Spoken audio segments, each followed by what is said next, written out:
What's going on, guys? I'm Landon from Shoeware, and today we're putting the newest models from Kyrie Irving and LeBron James shoe lines with Nike head to head to see how they compare. But really quick, if this is your first time checking us out, feel free to drop a follow or subscribe wherever you're watching and give this video a like. We would greatly appreciate that. So taking a look at the box and the price, you have sort of a matte black box with Kyrie's player logo kind of blown up on top. So, nothing too crazy, but the LeBrons, I guess, have a little more detail going on. They come in a gray and brown box with, a more unique opening setup. But as for pricing, we do have a pretty wide gap with the Kyrie 7 retailing for $130, which is on the more affordable side, maybe kind of middle of the pack. But the LeBron 18s would definitely be considered more expensive with a retail price of $200 even.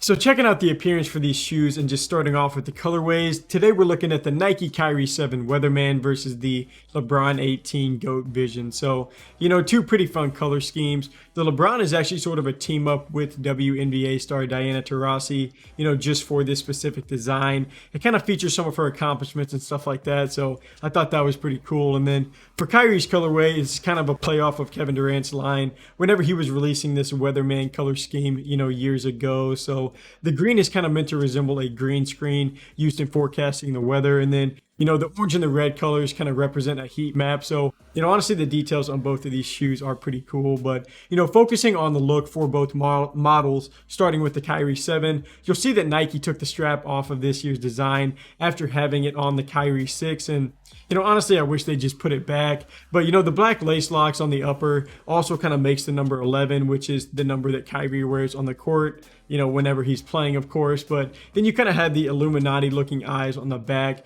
which is just honestly a pretty clean look. But switching it over to the LeBron 18, I do like the look of this design just overall for this year's model. I've actually liked the appearance for most of his shoes in this line over the past few years. So the upper has kind of a cool pattern to the mesh, especially where it kind of breaks from one material change to the other midway through the shoe. I just think that's a nice look. So on the tongue, you're going to have 3 air bubbles on there kind of running up the middle, but the tongue is honestly a little bit too big in my opinion. It just looks a little bit bulky whenever you have it on your foot. But jumping to the back of the shoe, of course, you're going to have that signature LJ logo with the crown in the middle since he goes by the nickname King James. So, I just think this LeBron 18 just flows really nicely from front to back.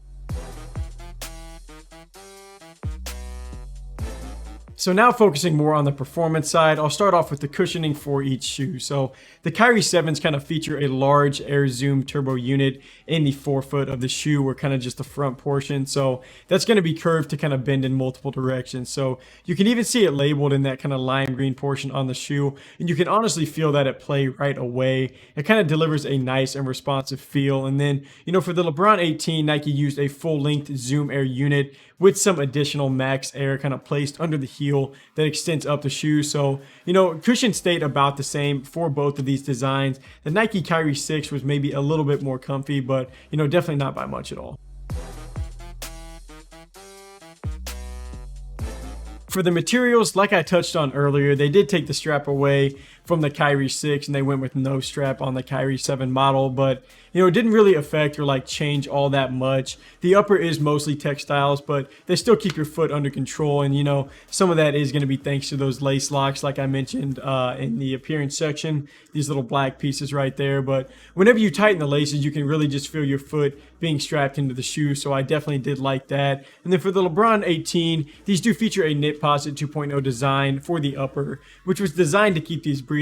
And the ventilation, it was good, and I do like the look for the upper, but the support, it was a little bit questionable for this shoe. You can kind of feel that upper give a little bit on hard cuts, sort of allowing your foot to almost come outside of the shoe since, there isn't really an outrigger on the side to kind of help you out. And I did experience a little bit of heel slippage whenever I was playing in these a few times. So, whenever I did my individual shoe review on the LeBron 18, I even kind of turned my ankle on a step back. So the support probably isn't all that it could be, but, even compared to last year's model, it probably took a little bit of a step back. So to finish off with traction, neither shoe really excels in that category. The Kyrie 7s don't really follow a pattern. They kind of use a computer generated design that's supposed to have you covered for all multi-directional cuts, but I really just think they could have been better.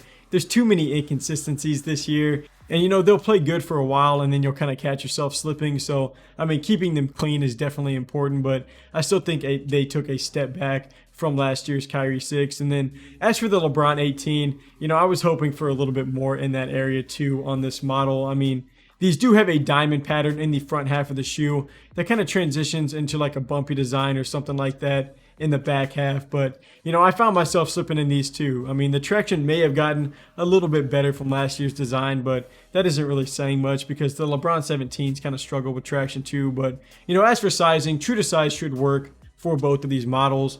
The Kyrie 7 is a little bit more narrow, and then, the LeBron 18 is going to be a pretty heavy shoe with all the materials that they kind of built in there, but the Kyrie 7s are going to be a little bit lighter and more of a sleek look. So for the final ratings, I've decided I don't forgive Nike for taking the strap off of the Kyrie line, so I'm going to go ahead and give that section to the LeBron 18.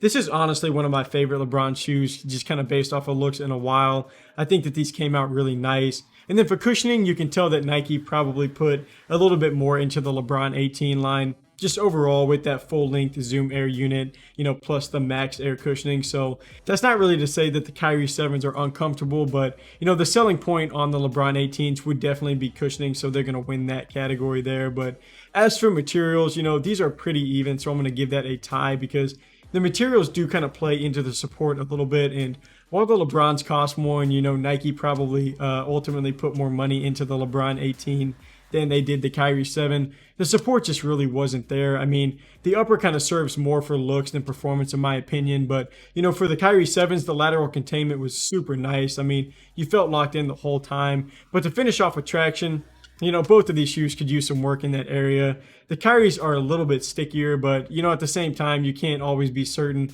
that you're going to stop whenever you want to stop and that you're going to go whenever you want to go. And then, kind of the same thing goes for the LeBrons. So this is actually a tougher competition. I'm going to leave the appearance out of this section because, we're talking about basketball shoes, and so we're looking at performance mainly. So I'm actually going to lean towards the Kyrie 7 as the winner for this performance battle because, what it comes down to for me is the traction is pretty similar. So the cushion, I'll give a slight edge to the LeBrons, but I think it's a pretty significant edge for the Kyrie 7s whenever it comes to support, in my opinion. And, that's something I personally try to prioritize whenever it comes to like basketball shoes because, no one wants to find themselves face down, just holding your ankle from like slipping out of your shoe. And, that is going to be more likely to happen in the LeBron 18s. So for $200, I think there are some things that, they definitely could improve on for this line. But, the Kyrie 7 still serves as a high quality and, still a remotely budget-friendly option. But just in case you want a more in-depth review on each shoe, we do have individual reviews live where I go a little bit deeper into each of these models. So, feel free to check that out.